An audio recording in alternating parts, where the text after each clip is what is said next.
Is a healthy, long-lasting romantic relationship even possible? I mean, isn't that just kind of a fantasy put forth by songs and pop culture and media? Isn't the truth that love degrades over time, that passion fades, that people just sort of settle or end relationships in pain and ruin and divorce? Isn't that just how it is? These questions rattling in your mind, these are exact questions that I heard speaking with a client just the other day. I'm Dr. Aziz. I'm the founder of the Center for Social Confidence and a confidence expert. And just recently, I was doing a live event. And this client was at the live event, and then he started to work more closely with me.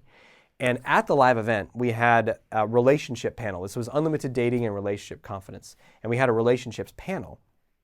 And so that we had a number of couples or people that were parts of couples that had been together from all different lengths of time, ranging from 5 years to 20 plus years. And we're having extraordinary relationships. And for me, an extraordinary relationship is one that lasts and gets better and better and better every year. And the challenge was that as they were sharing, and they were sharing the tips they had, the insights, and it wasn't just their ideas, but it was the way they related to each other. You could see so much love. And the challenge, the problem there, was that for this particular client in the audience, he said that was like the most painful part of the event. It was just like, it was like burning to watch that. It hurt so much because he's like, you know what? When I look at my family, my upbringing, all my past relationships, it's nothing like that. I mean, those people might as well have been speaking a different language. And it was crushing for him. And then out of that comes all this doubt, like, is that even possible?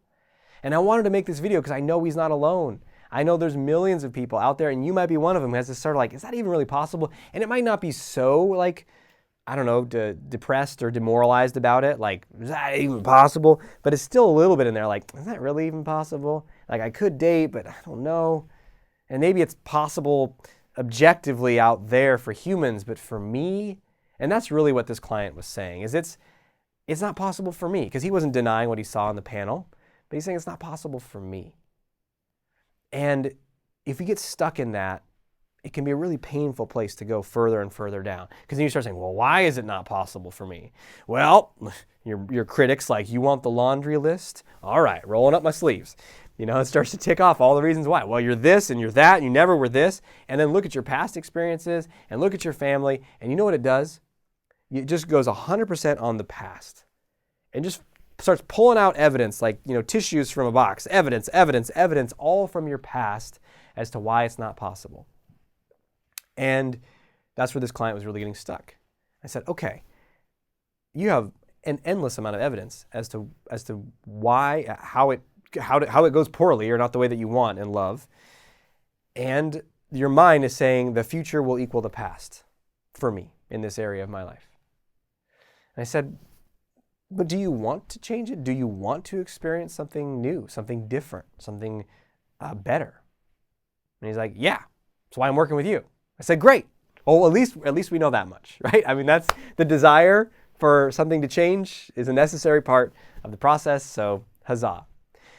But then we need to go further than that, right? And it was really interesting because I asked him, like, do you have any friendships? And he started to explain his friendships. He's like, oh yeah, I got great friendships. And his voice changed. When he was talking about relationships, it was like a train wreck. His voice was so tight, and it was just stories of woe and pain and, you know, betrayal. And in his friendships, he's like, he lit up, and he's like, oh yeah, it's, you know, we're real with each other. We have each other's back. You know, we're vulnerable. I can tell him anything, and I know, you know, it's just about bettering our relationship. We do things together. We respect each other. We love sharing activities together. I was like, huh. And I didn't even have to say this. He just said, you know, as I'm talking, I'd imagine this sounds like what a good romantic relationship would be. And I was like, yeah. You know, plus an element of physical desire and passion and intimacy and even more depth. Yeah, you got it. So he had a sense of like, okay, all right, maybe I sort of have an understanding of how that might work if it's like these friendships. But how? How? You know, and that, I think, is one of the biggest challenges. One of my mentors told me that how is the dream killer. And I think my little adaptation of that is how asked too early is the dream killer. At one point, we do need to ask how.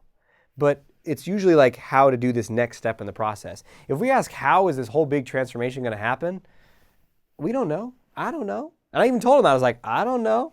I know it can, and I know it will. And here's what we need to do though. If you want to go in that direction, I want to support you in that direction, and we need to get focus on that's what you want, and then get your head down in this moment and look at what do I need to cultivate in myself now to be open to that kind of thing.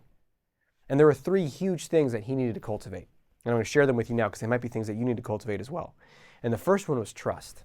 I mean, he could trust friends all day long, deeply, and he did. When it came to love and connection, total lack of trust, right? No way in hell am I going to do that. Now, he and you might be saying, okay, yeah, but how do I trust? And I was like, well, slow down. We're just getting the map ahead. How asked too early is the dream killer. So first we need to cultivate, or not first, but one of the 3 is cultivating a sense of trust in belief that, okay, someone else that I'm attracted to could actually be a really good person who's going to treat me well, and I'm going to do the same. The second thing is forgiveness. And he's like, do you mean forgiveness of my past, my ex-wife, because he had a lot of bitterness and stuff? And I was like, maybe, yeah, eventually, but I'm talking about forgiveness of you. Because you just go on and on about how bad you are in relationships and how many mistakes you made and what a fail you are, and it's just so much self-judgment there. And there's such a hardness there. And love and connection, there's a softness, there's an opening. How on earth could you open to someone when there's so much self-blame there? So forgiveness, deep forgiveness of yourself. And then maybe eventually others, but you got to start with you. And third is you got to get control of those voices in your head. Because those voices in his head will tell him, you're never going to have a relationship. It's not possible for you. And he's like, you got me. Right? You know what I'm talking about? Those voices in your head, and it could be for you about love and relationships, it could be about something totally different. Yeah, you're gonna get fired. You're just a failure at your job. And you're like, damn, some brutal truths you're laying on me today, critic. I guess I'll go to work though, because I'm not fired yet. Right? And so we just take it in. I was like, you got to get control. You got to regain control. And that doesn't mean those voices stop entirely. It means you are the captain of the ship. And that you can hear that voice, but it doesn't grab control of the boat and start steering it. So those are the 3 things he needed to cultivate. How? How are we going to do all this? That's the journey. And I said step 1 is let's work on those voices in your head. Let's have you start to dialogue with that voice that tells you why you're not good enough, why it's not going to work. And this is something I talk a lot about, and I'm going to teach you how to do exactly in my book, Almost, which is coming out in the early 2020. I'm super excited about it. It's called On My Own Side, and we'll send you all the details about as it gets closer to that release. But that's the manual for how to regain control in your head and get on your own side and stop these voices from kicking you around. So I was giving him some exercises from that book to do, and I'll be sharing a lot more of those in these videos. But the takeaway from this one is that process. Not needing to know how, just that's the vision. And the answer is yes, it's absolutely possible to have that. And yes, it's absolutely possible to have that relationship for you, no matter what your history, no matter what your background, no matter how messed up you think you are. But the key is to, what are the things that I need to cultivate in myself? Is it trust? Is it forgiveness? Is it more self-compassion and getting control of the voices in your head? Is it something else? And then start to focus on how to cultivate those bit by bit. And not okay, I cultivated a little more forgiveness today. Is Mr. Right around the corner? Is she going to be my wife?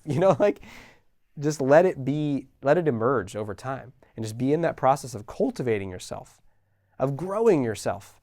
And you'll be amazed what can come to you as you've grown and outgrown some of those old patterns that you run in the past. Beautiful. So share below what you're learning, what you're finding most valuable in the comments. I love reading those and seeing how we can all support each other in our growth. And until we speak again, we have the courage to be who you are and to know on a deep level that you're awesome.